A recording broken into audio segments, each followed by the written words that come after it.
nossa amiga porca de Troia voltou aos trabalhos mais astuciosa do que nunca. Mal colocou os pés em Brasília e já conseguiu derrubar todos os deputados que lutavam pela liberdade de expressão e pela internet livre e colocou lá a caterva dela. Ela também já conseguiu votar para derrubar o veto presidencial e dar um prejuízo astronômico e, quem sabe, novamente fazer o Bolsonaro incorrer em crime de responsabilidade para assim entrar com impeachment. Outra coisa que segue a todo vapor é a campanha contra as manifestações do dia 15, porque realmente eles estão com o bumbum muito nervoso, estão vendo que o pessoal não tá comprando essas histórias deles. Nós estamos acompanhando todas as sacanagens feitas lá em Brasília e dia 15 vamos às ruas para nos manifestar e mostrar que Bolsonaro tem sim o apoio popular. Então, meus amigos, eu vou conversar com vocês sobre coronavírus, sobre as manobras da porca de Troia, de Dias Toffoli, do Centrão, extrema imprensa, toda esta gente maravilhinda que a gente tem no Brasil. Mas antes eu quero pedir, por favor, que vocês curtam, comentem e compartilhem essa publicação, que é pra gente alcançar mais pessoas. Não esquece também de verificar se ainda tá inscrito no canal. Então, nossa amiga porca de Troia voltou aos seus trabalhos, a gente fica muito feliz, só que nunca. E o desespero, assim, para colocar as mãos na liderança e tentar de toda maneira prejudicar o governo e a população, né? Porque é isso que ela está fazendo, prejudicando a população. Ela nem se recuperou totalmente e já tá lá. Primeira coisa que ela fez, aquelas manobras lá para ficar com a liderança, botou os pés na liderança, tirou todos os deputados que lutam pela liberdade de expressão e já votou pela derrubada do veto da BPC. Olha só quem ficou muito feliz com a derrubada desse veto. Rejeitado também na Câmara, a matéria vai à promulgação. Será feita a comunicação ao senhor presidente da República. E, aliás, não foi só a porca de Troia que votou para derrubar. Também teve ali Bozella, Cajuru, Major Olímpio, toda a caterva maravilhosa essa que chegou no poder e cuspiu no prato que comeu. Porque não esqueçam que vocês só estão aí porque entraram na onda Bolsonaro. Aproveitem bastante porque esse é o último mandato de vocês. Sabe o que aconteceu? Qual é a gravidade disso que eles fizeram no Congresso ontem? Para quem não se tocou da gravidade, o Congresso fez desaparecer 1/4 da economia que a reforma da Previdência geraria. O que os parlamentares fizeram hoje custará 200 bilhões em 10 anos. E isso em um único projeto de lei. E para justificar esta palhaçada, eles vieram com aquele velho discurso manjado e socialista de que estão preocupados pobres, com os mais pobres, com os mais idosos, com os mais carentes, com os mais nordestinos, blá blá blá blá blá blá. É muita preocupação. Olha como a porca de Troia se preocupa com os mais pobres e mais doentes e mais, sei lá qual é o mais que eles querem botar agora. Ministério Público de São Paulo investiga contrato de hospital com empresa de marido de Joyce. O Hospital Regional de Registro recebeu pagamentos regulares entre novembro de 2018 e fevereiro de 2019, embora nenhuma cirurgia tenha sido realizada no local. Segundo o inquérito, um paciente chegou a ser encaminhado ao local para um procedimento do tipo, mas morreu antes de receber atendimento. Nesse intervalo, a Nevro teria recebido R$595 mil.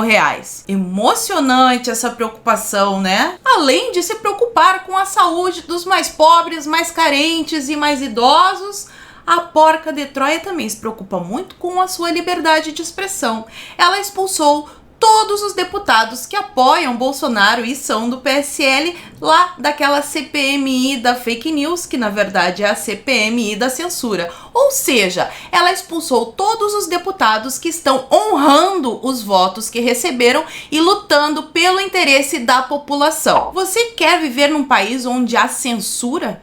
Quer viver num país onde o Estado vai dizer o que você pode ou não dizer na internet? Dependendo do que você diga, você pode ir para a cadeia? Pois é exatamente isso que a CPMI das fake news ou CPMI da censura está fazendo. O objetivo deles é criminalizar a opinião, nem um pouco ditatorial, né? Vai voltar o crime de opinião. Mais especificamente, eles querem tornar crime o apoio a Bolsonaro. Eles querem dizer que todas as 57 milhões de pessoas que foram às urnas, digitaram 17 para eleger Bolsonaro presidente e acabar com essa palhaçada que estava acontecendo no país, todas essas pessoas são criminosas. Presidente da CPMI das fake news na Rússia, a China é referência no controle de fake news. A CPMI, apoiada por liberais e isentões no Brasil, vai mostrando o que quer: controle no nível do país que censurou até o ursinho Pooh. Relatora de CPI cogita quebrar sigilo de contas de WhatsApp da eleição de 2018. Porque realmente, né? Ficar tweetando, aí publicando no Facebook, ter grupo de Zap para conversar com as pessoas a respeito das coisas que acontecem no país, isso é um perigo, nossa, um crime. Agora essas outras coisinhas aqui aí tá liberado. Senadora Lídice da Mata recebeu 200 mil em Caixa 2, diz relatora. Senador gasta 566 mil de verba pública em firmas da família e de assessor. Ângelo Coronel, do PSD, contratou empresas de parentes quando era deputado federal. Nossa, mas é muita preocupação com os pobres, né? A gente aqui fica emocionados. Mas já que vocês querem tanto, estão tão preocupados com essa questão da fake news, eu tenho uma ótima sugestão para vocês investigarem. Olha aqui ela, a estrela dos nossos vídeos, a Vera Cagalhães, publicando que a manifestação é um ato fascista, que tem suástica, e depois a própria pessoa foi lá, disse que era fã da Vera e que aquilo não passava de uma crítica aos seguidores do Bolsonaro. Mas aí tá liberado. Criticar Bolsonaro, apoiador de Bolsonaro, pode, não tem problema nenhum. Aí não tem fake news. E os ataques, meus amigos, vêm de todos os lados. Na CPMI das fake news, eles querem te calar. Lá no Congresso, derrubando o veto, eles querem tornar impossível a gestão de Bolsonaro para, quem sabe, tentar o impeachment. E no intervalo entre uma coisa e outra, eles organizam festinhas para ficar conspirando contra o governo. Em festa, convidados de Rodrigo Maia discutem o quanto dura Bolsonaro. Reunião política virou evento improvisado para celebrar os 60 anos de Aécio Neves. Se conversa de salão brasiliense definisse futuro de governos, Jair Bolsonaro poderia pensar em limpar as gavetas. Em uma concorrida reunião política, transformada em festinha de aniversário improvisada na terça-noite, dia 10, o assunto dominante não era a governabilidade, mas sim o quanto mais o presidente ficaria no cargo. E é tanta cara de pau, mas tanta cara de pau, que de manhã, quando eles se levantam e vão fazer a barba, enchem a pia de serragem. Os caras têm a coragem de dizer que são as vítimas da história. Ai, porque os apoiadores do Biruleiro estão me atacando com fake news. Estou sendo ameaçados. Alvo de ataques bolsonaristas, Toffoli enviou recado a Bolsonaro. Em jantar com Luiz Eduardo Ramos, no fim de semana, o presidente do Supremo foi franco sobre crise criada pelo presidente da República. Rodrigo Maia se une à FHC para criticar o governo Bolsonaro. Presidente da Câmara diz em palestra na Fundação FHC que aliados do governo têm usado as redes sociais para colocar as instituições como inimigas da sociedade e disseminar o ódio. É um negócio assim surreal, eu fico até gaga com isso daí, porque os caras têm ali vários assessores, uma baita de uma estrutura, tem verbas, tem a extrema imprensa toda na mão deles, eles têm todo o poder. Mas o problema, O problema são os apoiadores de Bolsonaro, são as tias do Zap, são os moleques do vapor que ficam com seus notebooks ultrapassados e os seus celulares de tela quebrada tuitando. Ah, meu Deus, que ameaça! Imprensa sofre 11 mil ataques diários nas redes sociais. Relatório mapeia 4 milhões de postagens negativas ao jornalismo em 2019. É a primeira vez que levantamento analisa ataques virtuais.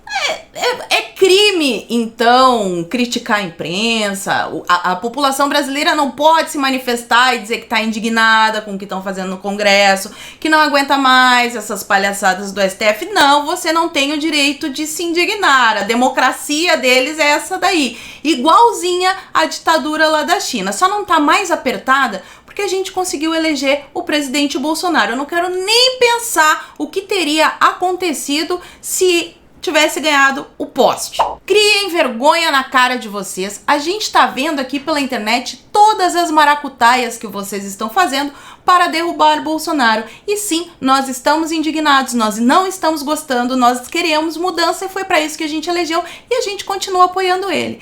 Então, como teve as manifestações agora, né, esse movimento de manifestações no dia 15 por todo o Brasil, eles sentiram o cutuco, estão vendo que a coisa vai ser grande, estão fazendo 1001 manobras, eles usam qualquer desculpa para tentar acabar com este movimento.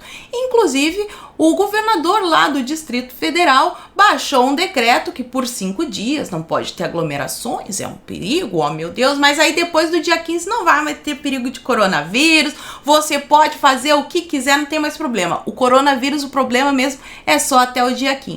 Dia 15 vai ser gigante, talvez a maior manifestação já vista no país. E é claro que eles estão se borrando de medo e eles vão usar qualquer coisa que estiver ao seu alcance para tentar boicotar. Porque conseguir eles não vão. O que eles querem é esconder a verdade. E a verdade é que a população apoia sim o presidente que ela elegeu. Os brasileiros de bem estão do lado do Bolsonaro e vão às ruas mostrar a sua indignação com todas essas manobras para boicotar o governo eleito de forma legítima e que, aliás, poderia até ter sido eleito no primeiro turno, né? Porque a gente acompanhou aí durante a eleição o tanto de vídeo que saiu sobre essas urnas eletrônicas. Aliás, é uma ótima hora para voltarmos a falar sobre o voto impresso. Nós precisamos ter a garantia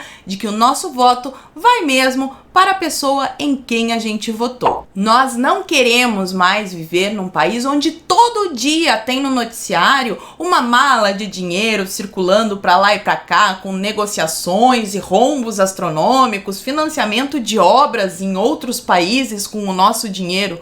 Nós não queremos mais viver num país onde as crianças vão para a escola sofrer lavagem cerebral. Nós não queremos mais viver num país onde na televisão aparece um criminoso que fez uma coisa horrível com uma criança inocente, pintado como uma vítima da sociedade, um pobre abandonado. Chega! E dia 15 nós vamos às ruas esfregar isso na cara de vocês.